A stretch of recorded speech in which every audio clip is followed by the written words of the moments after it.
France Bleu Périgord à votre service, Arnaud Decroix. On vous parle d'Internet ce matin, d'écran également. Comment est-ce que les adolescents, les enfants ont accès à ces écrans? 2 chiffres peut-être pour commencer cette émission. On estime que 82% des mineurs ont déjà été confrontés à un contenu pornographique sur Internet. Et dans le même temps, 84% des enfants de plus de 12 ans ont un téléphone intelligent selon des données de 2021. Alors quel lien entre ces 2 chiffres? Que font les enfants, les adolescents sur Internet? Comment peut-être mieux contrôler ce qu'ils y font, ce qu'ils y voient? On en discute ce matin avec Héloïse Dupin de Saint-Cyr. Elle vient tout juste de lancer un podcast qui s'intitule Cyber, les ados témoignent. Bonjour Héloïse. Pardon. Alors, quelle était justement l'idée à l'origine de ce podcast tout récent? L'idée, en fait, c'était que moi personnellement j'ai des adolescents et je me suis rendu compte que on est beaucoup d'adultes à critiquer nos ados qui passent beaucoup de temps sur Internet, et compte tenu du nombre d'heures qui passent dessus, je me disais qu'il y avait forcément des choses intéressantes à découvrir. Et c'était ça que j'avais envie d'entendre directement de leur bouche, autrement que par des experts qui sont assez alarmistes quand on les entend dans les médias. Ouais, on a l'impression que parfois c'est une toute autre culture, tout simplement, et c'est vrai qu'il y a comme une frontière, il y a un monde numérique qui existe. On pense aux influenceurs, aux influenceuses, qui exercent un rôle très important, surtout à un âge, à l'adolescence, où on cherche des modèles. Là aussi, ça vous interroge, cette espèce de culture peut-être à laquelle les adultes n'ont pas facilement accès? Oui, en fait, la progression de l'usage d'Internet crée une vraie rupture entre les générations. Et c'est vrai que ce podcast, la finalité de celui-ci, c'est quand même de permettre à nos générations de se parler, de se comprendre. Surtout que les ados d'aujourd'hui sont ceux qui vont arriver sur le marché du travail dans très peu de temps. Certains sont déjà sur le marché du travail. C'est eux qui vont construire le monde dans lequel on va vieillir de notre côté. Et il y a probablement des transformations pour lesquelles il faut qu'on soit informé. À vous écouter, Loïs, j'ai l'impression qu'il y a une véritable fracture numérique. Et qu'il y a vraiment 2 générations, celle d'avant et celle peut-être d'après ces réseaux sociaux, où on appréhende le monde différemment. Vous dites l'arrivée sur le marché du travail, c'est-à-dire qu'il y a une façon aussi d'être qui est différente avec ces ados qui ont été biberonnés justement aux réseaux sociaux, à la télé-réalité et à tout ce monde parallèle finalement. Oui. Certainement. J'entendais un reportage télévisé sur des médecins qui disaient pour comprendre l'impact d'un comportement ou d'un phénomène en fait sur une civilisation, il faut attendre 20 ans. Donc c'est-à-dire que s'il se passait quelque chose aujourd'hui, on pourrait mesurer l'impact sur la nature humaine dans 20 ans. Or, typiquement sur Internet, ça fait quoi? Ça fait 7 ans, 8 ans que nos ados sont ultra connectés tout le temps. Il nous reste encore 13 ans pour savoir quel va être l'impact de cette ultra connexion sur nos vies au quotidien. Ouais, en tout cas, on a l'impression que souvent on prend des photos non pas pour soi, mais pour montrer où on était, pour faire envier les autres. Ça aussi, ça crée sûrement un effet sur les adolescents où il faut toujours montrer le positif. On cache complètement le négatif de nos vies, et du coup, peut-être que la barre est très très haute dans les images qu'on voit, dans ce que ressentent les adolescents et dans ce qu'il faut atteindre. Il y a de ça. Et il y a aussi mon sentiment, c'est qu'il y a une espèce de frustration que j'ai de me rendre compte que certains ados vivent effectivement à travers leurs écrans, c'est-à-dire qu'ils vont regarder un match, un concert en le filmant et pas en le vivant. Et je ne comprends pas comment est-ce que... Ça, c'est pas que les ados d'ailleurs. Et c'est pas que les ados. Et c'est pas que les ados. Vous regardez un concert, tout le monde a son téléphone et tout le monde filme. Et peut-être qu'il va y avoir 1-2 personnes d'une très vieille génération qui aura pas son téléphone à la main.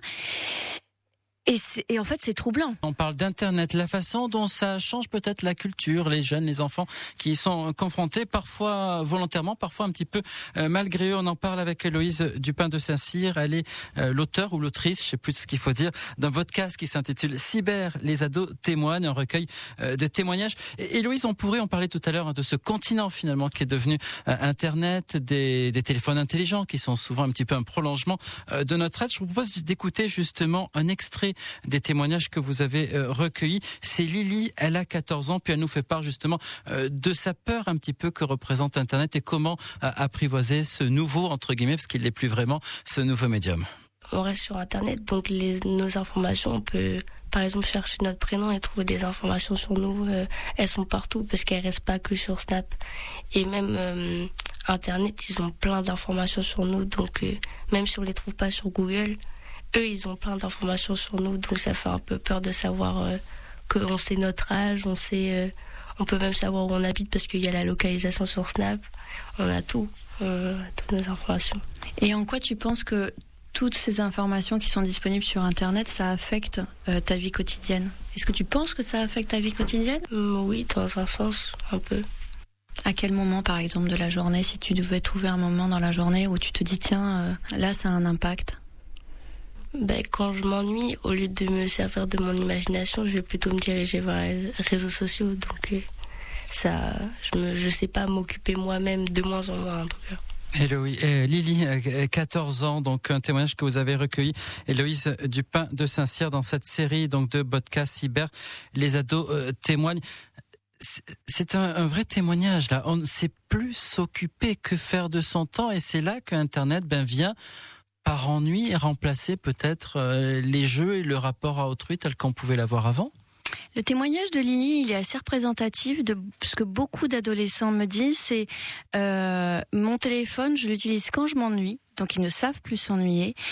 Et quand ils l'utilisent le moins, c'est finalement quand ils sont avec leurs parents et qu'avec les parents, ils font des activités.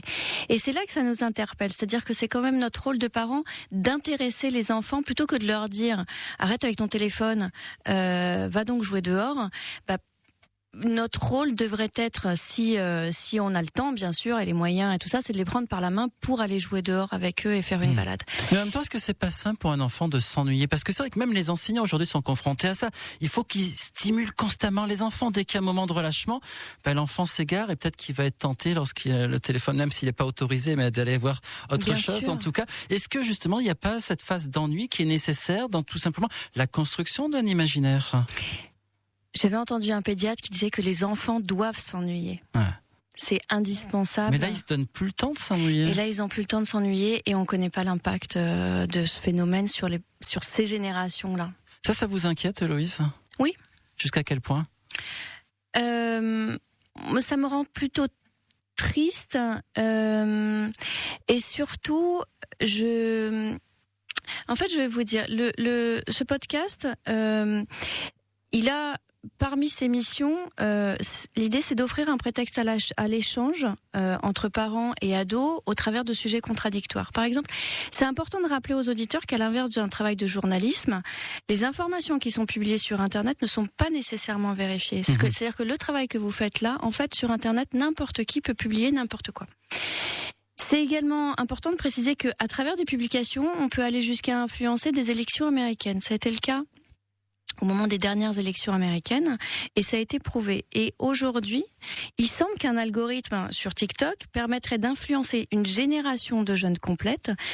Grâce à la diffusion de certaines vidéos, les jeunes Chinois rêvent de conquérir l'espace, alors que les jeunes Américains rêvent de devenir influenceurs. Ouais. Mais au-delà de tout ça nous interroge quand même. On parle de plus en plus, notamment sur Facebook, de ces bulles où finalement on va voir le contenu des gens qui pensent comme nous et on s'enferme dans des bulles de représentation du monde où on n'est plus confronté à l'altérité. Et là, il n'y a pas de complot, il n'y a pas de volonté de manipulation, mais c'est simplement que les algorithmes sont faits de telle façon qu'on nous renvoie un contenu qu'on apprécie, et donc ça nous conforte dans nos propres convictions, nos propres idées, et on a de moins en moins de lieux d'échange, tout simplement. J'ai discuté avec une maman il y a peu de temps qui me disait qu'elle avait confisqué le téléphone de son adolescente. Elle y est arrivée ? Elle y est arrivée pour une journée parce que l'adolescente avait fait même je ne sais pas quoi. Et la punition n'avait rien à voir avec, reprendre le téléphone n'avait rien à voir avec l'objet de la dispute. Mais en fait, elle lui a expliqué en disant, écoute, ma petite chérie, en fait, je te prends ton téléphone parce que si je te le prends pas, la première chose que tu vas faire, c'est que tu vas aller te plaindre auprès de tes copines en disant que c'est injuste, que ma mère ci, que ma mère ça. Et en fait, moi, j'ai envie que tu passes 24 heures à réfléchir sur toi-même des raisons pour lesquelles tu as réagi comme ça et que tu ailles chercher en toi, toute seule, les raisons de ce comportement-là. Et j'ai trouvé que c'était chouette. On est toujours accompagné d'Héloïse Dupin de Saint-Cyr à propos de ce nouveau podcast qu'elle vient de lancer qui s'intitule Cyber, les ados témoignent. Et je vous propose justement, Héloïse, qu'on écoute à présent Augustin. Augustin, il a 12 ans et il nous parle du rôle que jouent chez lui les jeux vidéo. Sur les jeux vidéo, je suis plus en mode pour rire avec les amis et je suis stressée un peu parce que c'est un jeu qui met de l'attention mais de la bonne et positive. C'est de la positivité. Pourquoi tu trouves ça positif ? Qu'est-ce que tu entends par la positivité, en fait ? L'attention positive ? Bah, de toute façon, on fait ça pour rire, pas pour être méchant pour se faire mal ou pour être méchant sur le jeu. Donc, je dis que c'est positif parce que on joue tranquillement le soir avec des amis pour profiter ensemble après une journée d'école ou le week-end quand on se voit pas. Et c'est positif parce que on se voit et on rit en même temps de jouer à un jeu qu'on aime bien. Donc c'est cool. Augustin, il a 12 ans. Cet extrait, c'est un témoignage extrait du podcast Cyber. Les ados témoignent. On sait qu'il y a beaucoup de parents, Héloïse, qui sont un peu inquiets, notamment avec cette utilisation des jeux vidéo. Jusqu'à quel point autoriser les jeux vidéo ? Jusqu'à combien d'heures par jour ? Est-ce qu'il n'y a pas un risque justement de repli sur soi ? Là, il nous dit, ben oui, que ça lui permet de se relier à d'autres, de jouer en réseau. Mais en même temps, concrètement, il est tout seul dans sa chambre. Oui, il est tout seul dans sa chambre. Alors j'avoue que sur les jeux vidéo, en tant que mère d'ado qui joue aussi à des jeux vidéo en réseau, à la campagne, j'avoue que c'est aussi un moyen pour eux de discuter avec leurs copains. Parce qu'en fait, ils font tout ça, ils se mettent en réseau avec leurs copains et ils discutent ensemble.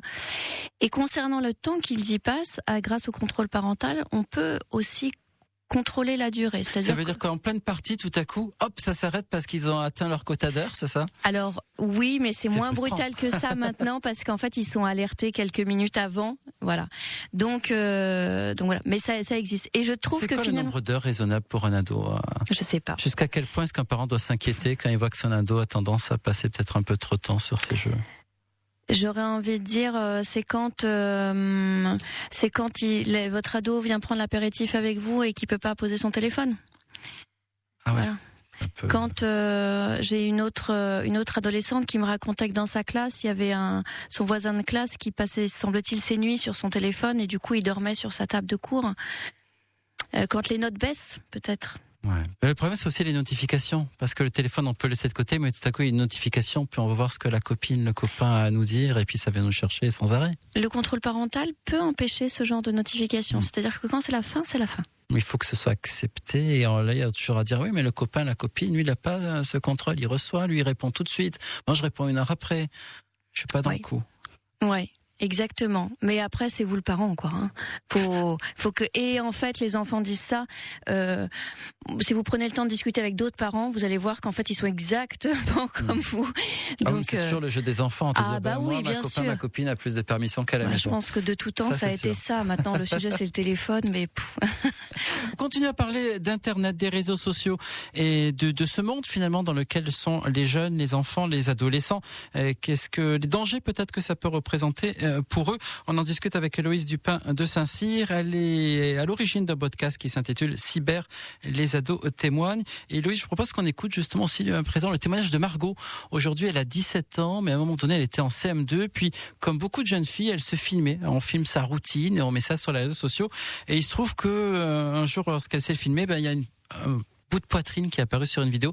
Et là, évidemment, ça a entraîné toutes sortes de réactions. On l'écoute. Oui, il y avait cette vidéo qui était sortie et j'avais été en fait vraiment jugée. C'est vraiment un des sentiments que j'ai ressenti le plus, du jugement à travers mes amis, à travers mes professeurs, parce que ça a tourné dans toute mon école.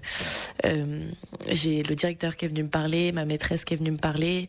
Ça a tourné dans ma famille, toute ma famille aussi, beaucoup de jugements parce que déjà ton père t'autorise à avoir un téléphone, ton père te laisse poster tous ces trucs. Bon, mon père il en avait aucune idée, hein, c'est juste moi qui faisais ça, mais voilà. Et oui, surtout ce jugement de tout le monde, c'était vraiment dur.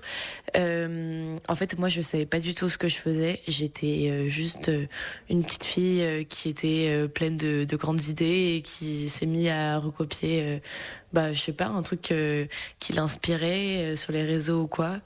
Et bref, ouais, c'est vrai qu'à cause de ça, ça a tourné très vite et c'est allé très loin. En très peu de temps. Je pense que cette période-là, elle a eu à peine 3 mois, même pas. Mais en 3 mois, c'est tout un Ouais, tout a été vraiment dur. Tout le monde m'en parlait.